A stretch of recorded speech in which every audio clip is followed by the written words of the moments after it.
निवडणूक आयोग जे सांगेल त्यानुसार आम्ही जायचं ठरवलेलं आहे।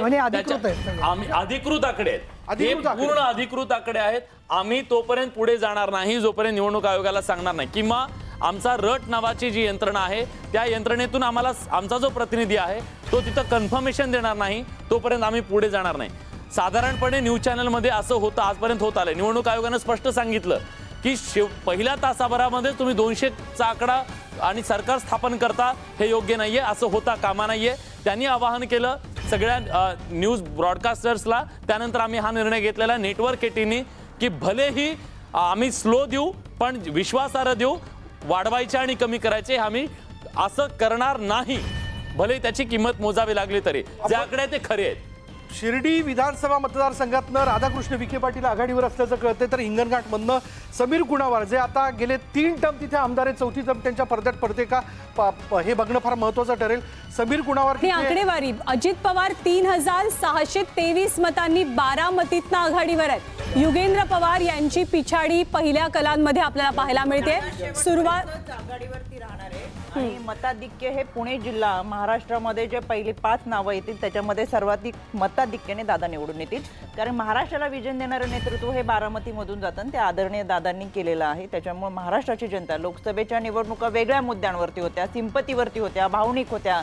आता महाराष्ट्राच्या जनतेला विकास हवा आणि तो मी तुम्हाला सांगू का, बारामतीत ज्यावेळेस मी लोकांशी गप्पा मारल्या त्यावेळी लोक असं म्हणत होती की खासदारकीसाठी ताई आणि विधानसभेसाठी दादा, हा इथं त्याचीच अंमलबजावणी आहे। त्यामुळे हा जॅकेटचं काहीच नाही याच्यात, जॅकेटचा आम्ही संबंध, जॅकेट आता ट्रेंड राहील महाराष्ट्रात। निकाल येऊ द्या तुम्ही फक्त। गुलाबी गुलाबी फील गुड, तुम्ही का घातलं गुलाबी शर्ट सांगा?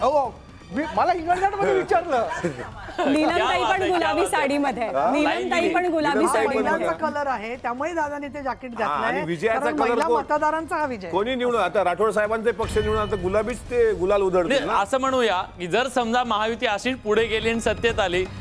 अच्छा, एक मोठी बातमी भुजबळ पिछाडीवरती आहेत या ठिकाणी, मोठी लढत आपण त्या ठिकाणी बघतोय, पण सांगता येत नाही। यांना मी पुन्हा एकदा सांगतो की छगन भुजबळ यांच्या बाबतीत हे चित्र बदलू शकतं। माणिकराव शिंदे ही गुरु आणि शिष्यांच्यातली लढाई आहे।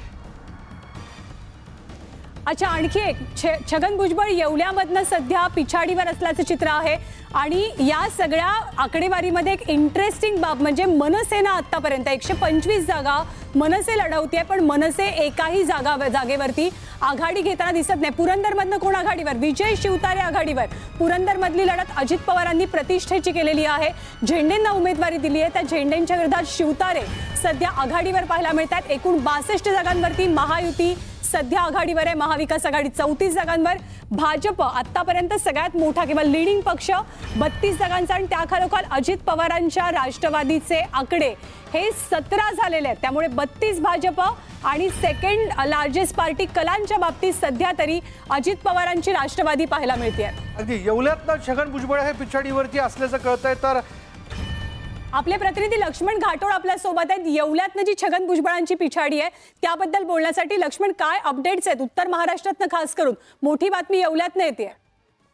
ज्ञानदा, आता टप्पाली मतमोजणी सुरू आहे येवला मतदारसंघाची, आणि या टप्पाली मतमोजणीची जी आकडेवारी समोर येते त्या आकडेवारीनुसार जवळपास 100 ते 125 मतांनी छगन भुजबळ हे पिछाडीवर आहे। आणि या मतदारसंघात शरद पवारांच्या राष्ट्रवादीचे माणिकराव शिंदे जे आहेत ते 100हून अधिक मतांनी टप्पाली मतमोजणीत आघाडीवर दिसत आहे। टप्पाली मतमोजणी अद्यापही त्या ठिकाणी सुरू आहे, मात्र जो आकडा समोर येतोय त्या आकड्यानुसार छगन भुजबळ पिछाडीवर दिसत आहे। आणि पुढच्या काही वेळामध्ये या ठिकाणी आता ईव्हीएमची मतमोजणी जी आहे ती देखील सुरुवात होणार आहे, आणि त्यानंतर जे ईव्हीएमचे आकडे आहेत ते समोर येणार आहे। मात्र उत्तर महाराष्ट्रातील जी प्रमुख लढत आहे ती म्हणजे छगन भुजबळ आणि माणिकराव शिंदे यांची आहे, आणि त्याच लढतीमध्ये भुजबळांना हा काहीसा धक्का मानला जातोय, कारण ठीक आहे, म्हणजे मोठी बातमी येवल्यातनं आहे। विशाल, अमोल बिटकरीजी, राष्ट्रवादीची 2 शक्ल झाल्यानंतर या निवडणुकीत पहिली सभा जी ती शरद पवारांनी येवल्यात घेतली होती, तर ही पिछाडी जी दिसते छगन भुजबळ यांची ती आघाडी होऊ शकते का?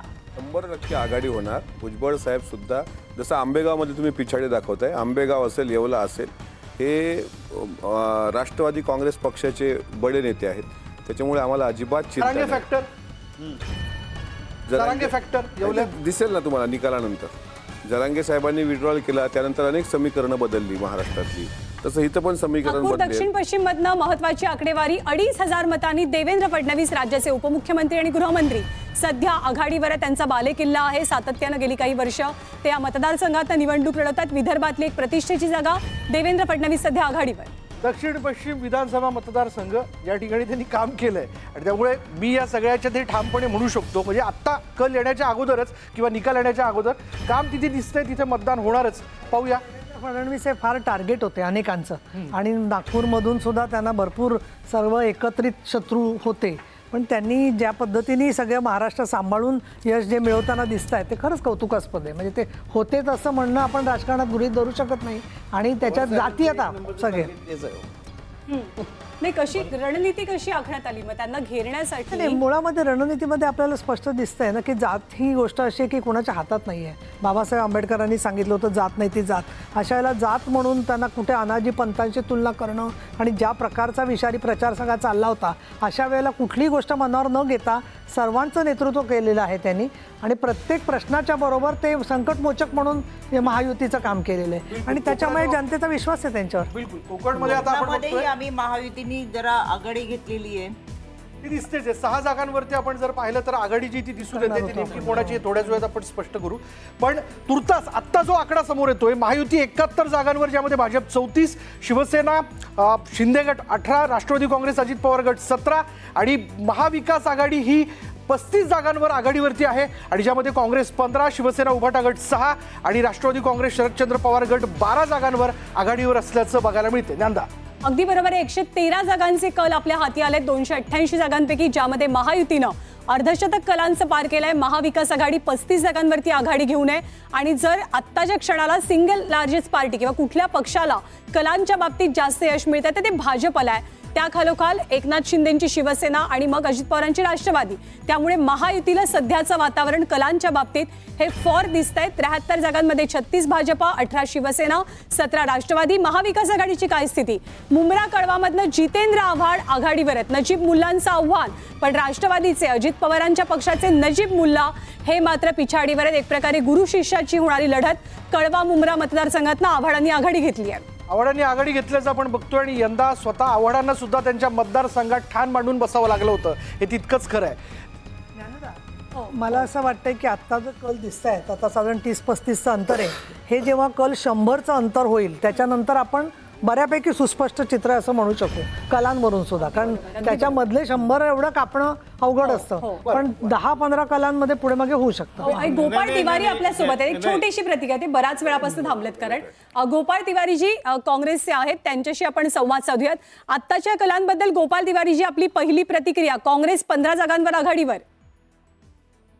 सर्वप्रथम आपलं आणि विलासजींचं वक्तव्याचं अभिनंदन करतो की त्यांनी या ठिकाणी सांगितलं की आपण जे आकडेवारी दाखवतो ती सत्य दाखवतो आणि बाहेरची इतर मीडिया काही ठिकाणी फॅब्रिकेटेड दाखवत आहे. लोकशाहीच्या उत्सवामध्ये माध्यम हा लोकशाहीचा चौथा स्तंभ आहे आणि जेव्हा लोकशाहीच्या 4 स्तंभ व्यवस्थित काम करतील, ते प्रशासन आणि न्यायालय, तेव्हा खरोखर लोकशाहीची प्रक्रिया अत्यंत चांगल्या प्रकारे त्या ठिकाणी पार पडेल.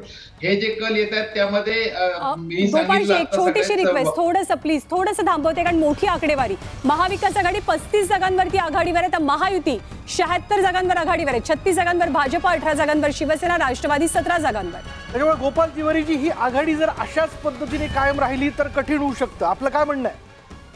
नाही, कारण मगाशी कोणी वक्त्यांनी सांगितलं की काही भागातले ज्या मतपेट्या किंवा ईव्हीएम मशीन ओपन होत आहेत तर हे त्यावरनं निष्कर्ष लावणं चुकीचं आहे आणि साधारण 10:30-11 नंतरच आपल्याला स्पष्ट दिशा लक्षात येईल. त्यामुळे याच्यावरनं लगेच कुणी हुरळून जायचं कारण नाही, कुणी चिंताही करायची कारण नाही. अगदी बरोबर. आम्ही सुद्धा सुरुवातीपासून हेच सांगतोय की हे अगदी सुरुवातीचे कल आहेत, जे इनिशियल कल. म्हणजे सध्या किती वाजलेत? 9 वाजले. साधारणतः 1 तास म्हणजे पाऊण तासच खरं तर आपण पकडायला पाहिजे. ही सगळी प्रक्रिया सुरू होऊन पूर्ण झालेला आहे हळूहळू, कारण यावेळेला उमेदवार जास्त होते, ईव्हीएम मशीन जास्त होत्या, त्यामुळे फेऱ्या खूप जास्त होणार आहेत. त्यामुळे जवळपास जोवर 50%, 60% फेऱ्या पूर्ण होत नाहीत मतमोजणीच्या, तोपर्यंत संपूर्ण महाराष्ट्राचं क्लिअर चित्र, स्पष्ट चित्र ठोसपणे कुणीही सांगू शकणार नाही.